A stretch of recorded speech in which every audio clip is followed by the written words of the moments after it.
ഇബ്ലീസ് നരകത്തിലേക്ക് തന്നെയല്ലേ പോണത്? അതെ. എന്നിട്ടും ഇബ്ലീസ് ഈ മനുഷ്യന്മാരെ കൈവിട്ടില്ലേ? കൈവിട്ടു. എന്നതുപോലെ അന്ന് സുഹൃത്തുക്കളും കൈവിടും.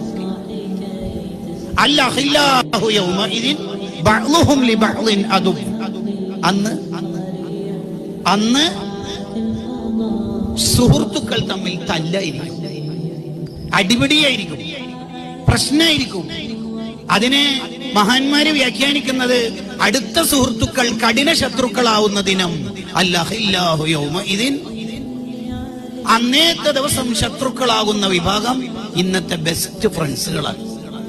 അവര് മാത്രം ഇൻസ്റ്റഗ്രാമിൽ പ്രൈവറ്റ് ഗ്രൂപ്പ് ഉണ്ടാവും, പബ്ലിക് ആവില്ല. അത് എല്ലാവർക്കും റിക്വസ്റ്റ് കൊടുക്കില്ല. അതിലാണ് എല്ലാ നെറുകേടും നടക്കുക. ഈ സുഹൃത്തുക്കൾ മുഴുവനും തമ്മിൽ തല്ലുന്ന ഒരു ദിവസം. ഇല്ലൽ മുത്തഖീൻ, അന്ന് സ്വാലിഹീങ്ങൾ വേറൊരു പക്ഷത്തായിരിക്കും.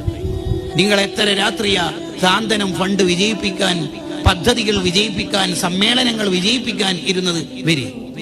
അങ്ങനെ മുത്തഖീങ്ങൾ അവരെ സ്വർഗത്തിലേക്ക്, അർശിന്റെ തണലിലേക്ക് മാടി വിളിക്കപ്പെടുമ്പോൾ ഇവര് തമ്മിൽ തല്ലാണ്. ഞാൻ തെറ്റേപ്പിച്ചെന്ന് എല്ലാം കൂടി ഞാൻ എനിക്ക് ജസ്റ്റ് ലിങ്ക് അയച്ചു. നീ ലിങ്ക് അയച്ചെന്നുണ്ടല്ലോ ഞാൻ ആ വീഡിയോ കണ്ടത്. ഞാൻ അയച്ചെന്ന് വെച്ച് കാണൽ നിർബന്ധമൊന്നുമില്ലല്ലോ. കാണൽ നിർബന്ധമില്ല. ആ പെണ്ണിനെ നീയല്ലേ സെറ്റാക്കി തന്നത് കേട്ടാ. അടി എന്ന് പറഞ്ഞ അടിയായിരിക്കും. അവര് ശത്രുക്കളായിരിക്കും. വീഡിയോ കോളിന് നിർബന്ധിക്കുന്ന ലവ് അഫെയർ നാളെ എനിക്കെതിരെ ശത്രുവാവുന്ന ചിന്തിച്ചാൽ തീരാവുന്ന കേസേ ഉള്ളൂ. ഈ പ്രേമവും ഹറാമും ഈ ബന്ധങ്ങളെല്ലാം